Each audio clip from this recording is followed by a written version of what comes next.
कल्पना कीजिए, एक ऐसा देश जहां हिमालय की चोटियां स्वतंत्रता का गान गाती हैं, लेकिन सड़कों पर युवाओं का खून बह रहा है। पिछले कुछ दिनों में कितना कुछ बदल गया। क्या यह सिर्फ एक आंदोलन था या नेपाल की राजनीतिक स्थिरता का अंतिम अध्याय? बेरोजगारी की चीखें, भ्रष्टाचार की दीवारें और एक पीढ़ी जो अब चुप नहीं रहेगी। दक्षिण एशिया की यह लहर श्रीलंका से बांग्लादेश तक और अब नेपाल को कैसे निगल रही है? रुकिए, क्योंकि यह कहानी अभी खत्म नहीं हुई। यहाँ हम आपको ले चलेंगे उन सड़कों पर जहाँ नेपाल में एक नए सूर्योदय की क्रांति होती है। नेपाल में बड़े स्तर पर एक प्रदर्शन हुआ जिसने देश को हिलाकर रख दिया। यह प्रदर्शन भ्रष्टाचार, बेरोजगारी, खराब शासन, नेताओं की तानाशाही, परिवारवाद और नेपोकिड्स की लग्जरी लाइफस्टाइल के खिलाफ था। यहाँ एक शब्द है, नेपोकिड्स। लोगों ने नेपाल में नेताओं के बच्चों को नेपोकिड्स कहा। पहले प्रदर्शन केवल सोशल मीडिया तक ही सीमित था। सोशल मीडिया पर लोग इन नेताओं के खिलाफ ट्रेंड चलाते हैं, लेकिन इसी बीच सरकार ने 4 सितंबर को कुछ बड़े सोशल मीडिया प्लेटफॉर्म्स जैसे फेसबुक, इंस्टाग्राम, यूट्यूब, एक्स या ट्विटर वगैरह पर बैन लगा दिया। वजह बताई गई कि इन प्लेटफॉर्म्स को रजिस्टर करवाकर टैक्स वसूलना था, लेकिन लोगों को लगा ये नेपोकिड्स ट्रेंड को दबाने के लिए है, जहां नेताओं की लग्जरी लाइफ और भ्रष्टाचार एक्सपोज हो रहा था। यह बैन आग में घी डालने का काम करता है। लोगों का गुस्सा फूटता है और लोग आपस में कुछ छोटे प्लेटफॉर्म से कनेक्ट कर सड़कों पर उतरते हैं। काठमांडू की सड़कों पर गुस्से की आग फैल चुकी थी। वहां मौजूद हैरी नाम के शख्स ने इस वाक्य को कैमरे में कैद किया और अपने YouTube channel we hate the cold पर अपलोड किया। प्रदर्शनकारियों ने हैरी से कहा, उनका गुस्सा केपी ओली व भ्रष्ट नेताओं पर है। नेता हमारे पैसे लूटते हैं और उनके बच्चे ऐसो आराम की जिंदगी जीते हैं। नेताओं के बच्चे अपनी लग्जरी लाइफस्टाइल को सोशल मीडिया पर पोस्ट करते हैं। अब सोशल मीडिया बैन कर दिया ताकि हमें पता ना चले। ये लोग इसी के लायक हैं। लेकिन अच्छी बात यह है कि किसी ने हैरी को नुकसान नहीं पहुंचाया। हैरी एक विदेशी यूट्यूबर है। नेपाल में जो हालात है उसके कई बड़े कारण हैं। नेपाल में भ्रष्टाचार और सार्वजनिक धन के दुरुपयोग की शिकायतें लंबे समय से चली आ रही हैं। आर्थिक संकट भी गहरा है। देश की जीडीपी का लगभग चौथा हिस्सा विदेशी कमाई भेजने पर निर्भर है और मध्यम आयु 25 वर्ष के युवा वर्ग सोशल मीडिया के माध्यम से सक्रिय है। लंबे समय से भ्रष्टाचार, कमजोर सरकार और सत्ता की जंग ने जनता का भरोसा तोड़ा। सीधा कहे तो जनता की उम्मीदें निराश हुई और सरकार ने उनकी आवाज दबाई, जिससे ये विस्फोटक हालात बने। जेन जी यानी 1997 से 2012 के बीच जन्मे युवा बड़े पैमाने पर सड़कों पर उतर आए और प्रदर्शन करने लगे। आगे बढ़ने से पहले वीडियो को लाइक और चैनल को सब्सक्राइब कर लो। चलिए अब समझते हैं प्रदर्शन कैसे शुरू हुए और क्या हुआ।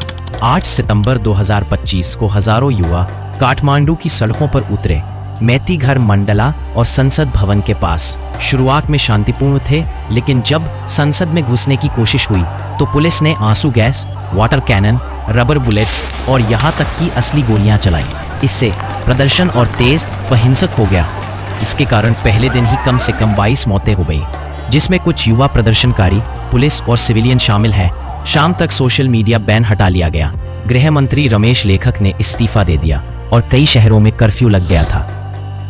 अगले दिन 9 सितंबर को प्रधानमंत्री केपी शर्मा ओली ने इस्तीफा दे दिया और सेना के बैरक में चले गए।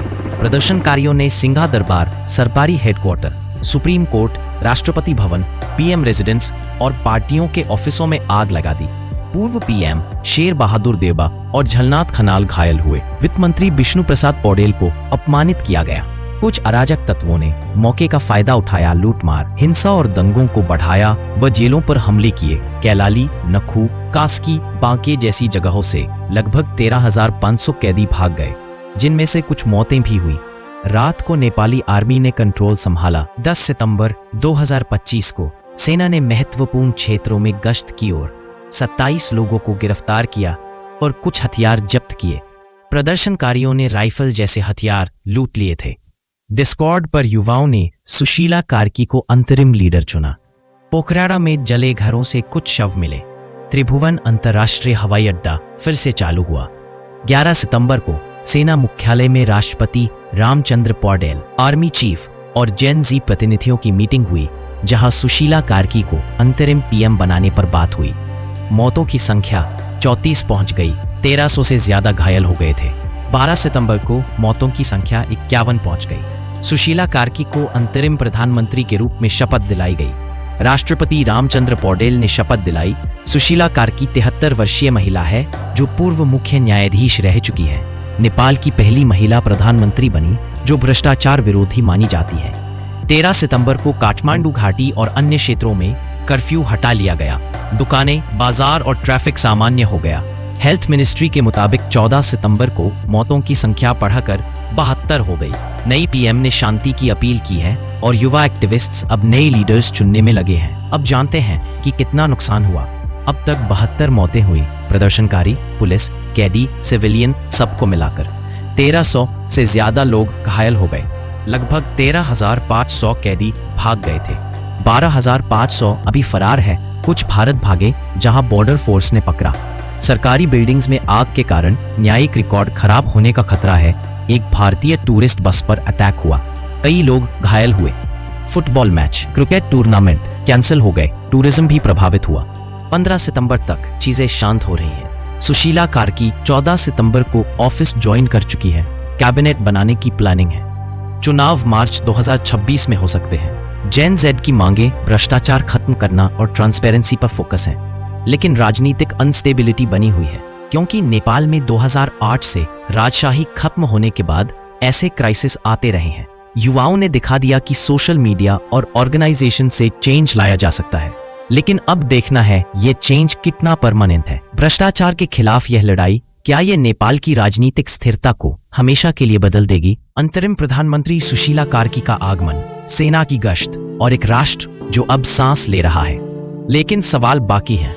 बेरोजगारी की चिंगारी, भ्रष्टाचार की जड़ें, क्या नई सरकार इन्हें उखाड़ फेंकेगी या ये सिर्फ एक और अस्थिर दौर की शुरुआत है? दक्षिण एशिया की यह लहर अब कहाँ जाएगी? याद रखिए, क्रांति कभी खत्म नहीं होती, वह बस रूप बदलती है। प्रदर्शन में नेपाल के बेहतर भविष्य के लिए कई लोग जान गंवाते हैं।